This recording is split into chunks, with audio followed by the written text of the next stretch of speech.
Hello. ನಾನಿವತ್ತು ಮಿಥ್ಯಾ ಅನ್ನೋ ಕನ್ನಡ ಮೂವಿ ನೋಡ್ಕೊಂಡು ಬಂದೆ. ಅದ್ರ ಬಗ್ಗೆ ನನಗೆ ಏನನ್ಸುತ್ತೆ ಅಂತ ಹಂಚ್ಕೊಳ್ಳೋಣ ಅಂತ ಬಂದಿದ್ದೀನಿ.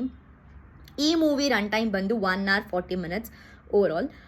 ಇದರಲ್ಲಿ ಒಂದು 10ರಿಂದ 11 ವರ್ಷದ ಹುಡುಗ ಸ್ವಲ್ಪ ಮೆಂಟಲಿ ಟ್ರಾಮಟೈಸ್ ಆಗಿರ್ತಾನೆ. ಅಂದರೆ ಒಂದೆರಡು ಸಂಗತಿಗಳು ಅವನಿಗೆ ಮನಸ್ಸಿಗೆ ತುಂಬಾ ಹಚ್ಕೊಂಡಿರ್ತಾನೆ. ಆಗ ಆ ಹುಡುಗ ಏನೇನು ಅನುಭವಿಸ್ತಾನೆ ಅಥವಾ ಅವನಿಗೆ ತಲೆಯಲ್ಲಿ ಏನು ಓಡ್ತಾ ಇರತ್ತೆ ಅನ್ನೋದೇ ಇಡೀ ಮೂವಿನಲ್ಲಿರುವಂಥದ್ದು. ಇದರಲ್ಲಿ ನನಗೆ ಇಷ್ಟ ಆಗಿದ್ದೇನು ಅಂದರೆ ಫಸ್ಟ್ ಥಿಂಗ್ ಒಬ್ವಿಯಸ್ ಆಗಿ ಆ್ಯಕ್ಟಿಂಗ್ ಪರ್ಫಾರ್ಮೆನ್ಸ್ ತುಂಬಾ ಚೆನ್ನಾಗಿ ಮಾಡಿದ್ದಾನೆ ಆ ಹುಡುಗ. ತುಂಬ ಚೆನ್ನಾಗಿ ತೋರಿಸಿದ್ದಾರೆ. ಸ್ವಲ್ಪ ಸ್ಲೋ ಮೂವಿಂಗ್ ಅಂತ ಅನ್ನಿಸ್ಬೋದು ನೋಡೋರಿಗೆ, ಯಾಕಂದರೆ ರಿಜಿಸ್ಟರ್ ಮಾಡಿಸ್ಬೇಕಲ್ವಾ ಕೆಲವು ಸತಿ. ನನಗೆ ಈ ಮೂವಿಗೆ ಯಾಕೆ ತುಂಬಾ ಇಷ್ಟ ಆಗಿದ್ದು ಇನ್ನೊಂದು ರೀಸನ್ ಅಂತ ಹೇಳಿದ್ರೆ, ಕಮರ್ಷಿಯಲ್ ಮೂವಿಗಿಂತ ಇದೊಂದು ಸ್ವಲ್ಪ ಆರ್ಟ್ ಫಿಲ್ಮ್ಗೆ ಆ ಲೈನಿಗೆ ಬರುತ್ತೆ ಅಂತ ಹೇಳ್ತೀನಿ. ಯಾಕಂದರೆ ನೀವು ಮೂವಿ ನೋಡ್ಬೇಕಾದ್ರೆ ನೀವು ಕೂಡ ಆ ಇಮೋಷನ್ಸ್ನ ಫೀಲ್ ಮಾಡ್ತಾ ಇರ್ತೀರಾ ಅಂತ ನನಗೆ ಅನಿಸಿದೆ. ಯಾಕಂದರೆ ನಾನು ಮಾಡಿದ್ದೇನೆ.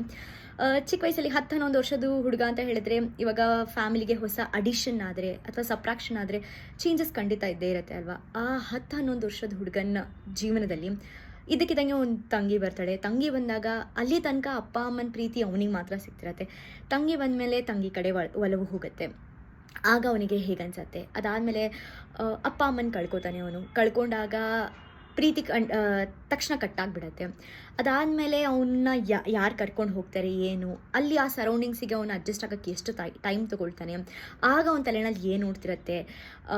ತಂಗಿನ ಅಥವಾ ಇಮೋಷನ್ಸ್ನ ಅವ್ನು ಎಲ್ಲೂ ಹೇಳ್ಕೊಂಡಿರಲ್ಲ. ಯಾಕಂದರೆ ಅವನಿಗೆ ಹೇಗೆ ಎಕ್ಸ್ಪ್ರೆಸ್ ಮಾಡ್ಕೊಳ್ಬೇಕು ಅನ್ನೋದೇ ಗೊತ್ತಾಗ್ತಾ ಇರಲ್ಲ. ಫೈನಲ್ ಆಗಿ ಈಗ ಇಮೋಷನ್ನ ಕ್ಲೈಮ್ಯಾಕ್ಸಲ್ಲಿ ತೋರಿಸಿರೋದು ಅದನ್ನೇ. ಅಲ್ಲಿ ತನಕ ಅವನು ಫುಲ್ ಹಿಡಿದಿಟ್ಕೊಂಡು ಬಂದು ಫೈನಲಿ ಅವನು ಬರ್ಸ್ಟ್ ಔಟ್ ಆಗ್ತಾನೆ. ಅದು ತುಂಬ ಚೆನ್ನಾಗಿ ತೋರಿಸಿದ್ದಾರೆ ಯಾವ ಥರ ಅವನು ಇಮೋಷನ್ಸ್ನ ಹೊರಗಡೆ ಹಾಕ್ತಾನೆ ಅಂತ. ಓವರ್ ಆಲ್ ಹೇಳಬೇಕು ಅಂತಂದರೆ ಇದು ಮೂವಿ ಎಂಟರ್ಟೈನ್ಮೆಂಟ್ ಅನ್ನೋದಕ್ಕಿಂತ ಇಟ್ಸ್ ಅ ಜರ್ನಿ. ಇದು ಎಂಜಾಯ್ ಮಾಡಬೇಕಾಗಿರುವಂಥ ಮೂವಿ. ಆ್ಯಂಡ್ ಇದು ಎಲ್ಲರೂ ಮಸ್ಟ್ ವಾಚ್ ಅಂತ ಹೇಳ್ತೀನಿ, ಎಸ್ಪೆಷಲಿ ಪೇರೆಂಟ್ಸ್. ಯಾಕಂದರೆ ಮಕ್ಕಳನ್ನ ನಾವು ಯಾವ ಥರ ಬೆಳೆಸಬೇಕು, ಕೆಲವೊಂದು ಸತಿ ಮಕ್ಕಳಿಗೆ ಯಾವ ಥರ ಅಟೆನ್ಷನ್ ಕೊಡಬೇಕು, ಯಾವ ವಿಷಯಗಳನ್ನ ಮಕ್ಕಳ ಎದುರುಗಡೆ ಮಾತಾಡಬಾರ್ದು ಅನ್ನೋದನ್ನು ತಿಳ್ಕೊಂಡ್ರೆ ಚೆನ್ನಾಗಿರುತ್ತೆ. ಯಾಕಂದರೆ ಮಕ್ಕಳ ತಲೆನಲ್ಲೂ ಏನು ನೋಡ್ತಿರತ್ತೆ ಅನ್ನೋದು ನಿಮಗೂ ಗೊತ್ತಾಗುತ್ತೆ ಅಂತ. ಇದಾಗಿತ್ತು ನನ್ನ ರಿವ್ಯೂ. ಇದು ನನಗೆ ಇಷ್ಟ ಆಯಿತು. ನೀವು ಕೂಡ ನೋಡಿದರೆ ಮೂವಿ ನಿಮಗೇನು ಅನ್ನಿಸ್ತು ಅಂತ ಕಮೆಂಟ್ ಬಾಕ್ಸಲ್ಲಿ ತಿಳಿಸಿ. ಓದೋಕ್ಕೆ ಇಷ್ಟಪಡ್ತೀನಿ.